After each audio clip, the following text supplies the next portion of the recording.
Ici en France, sous le signe du variant Omicron, c'est la revue de presse avec vous, Hélène Frade. Bonjour Hélène. Bonjour Pauline.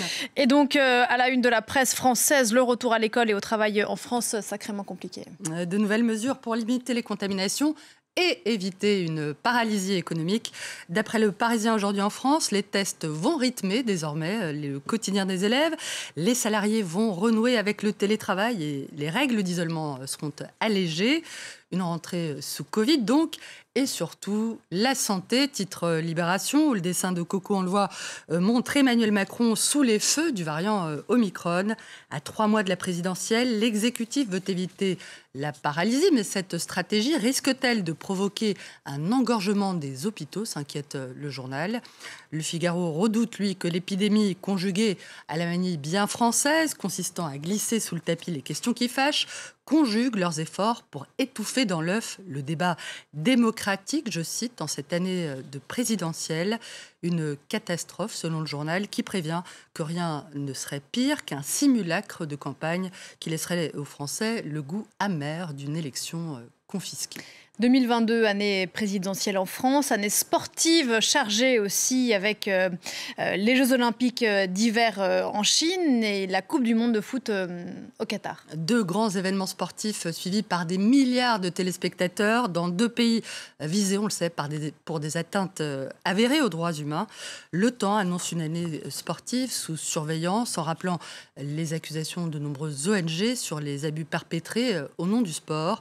Si le principe du boycott comme outil de protestation semble progresser, comme en témoigne le boycott diplomatique des JO de Pékin annoncé par les États-Unis et leurs alliés, le journal note que ce principe se heurte toujours à la volonté de préserver les intérêts économiques, y compris en Suisse, dont l'équipe nationale, la Nati, a peu de chances de boycotter la prochaine Coupe du Monde de foot, dans la mesure où son principal partenaire est le Crédit Suisse, dont le premier actionnaire est le fonds souverain du Qatar.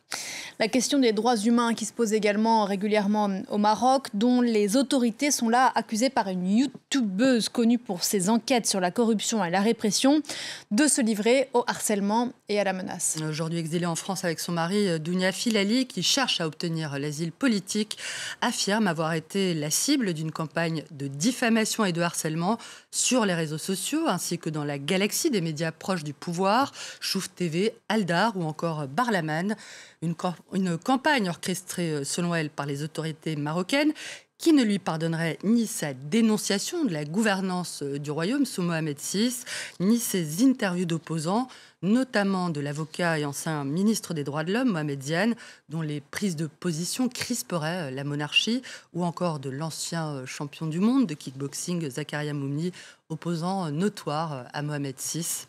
D'après Libération, qui cite une source bien informée, Dounia Filali et son mari auraient été les cibles d'une campagne éprouvée au sein des services secrets marocains, dont on a beaucoup parlé ici, qui consiste à agir à travers des médias de diffamation spécialisés dans des campagnes de dénigrement intense, des campagnes destinées à saper l'intégrité, le crédit et la réputation des personnes ciblées, qui sont ainsi en quelque sorte victimes d'un meurtre symbolique. On ne se quitte pas là-dessus, Hélène. The Washington Post, Pauline, fait état d'un message, ma foi, pas banal, émis en ce début d'année par les autorités de Séoul, la capitale de la Corée du Sud. Un avertissement à l'intention des propriétaires de chats sur les risques d'incendie provoqués par ces bestioles. Selon la municipalité, 107 incendies, très exactement, auraient été déclenchés par des chats au cours des 3 dernières années, par des chats qui auraient réussi à allumer des cuisinières électriques avec leurs petites patounes.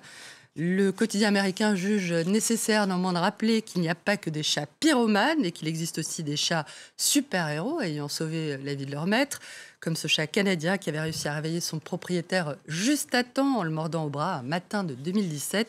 Le sauvant in extremis d'un incendie qu'il n'avait pas provoqué lui-même a priori. Chat alors, merci beaucoup Hélène. C'était la revue de presse. À très vite sur cette antenne. Nous on se retrouve dans un gros quart d'heure pour un nouveau journal. À tout à l'heure.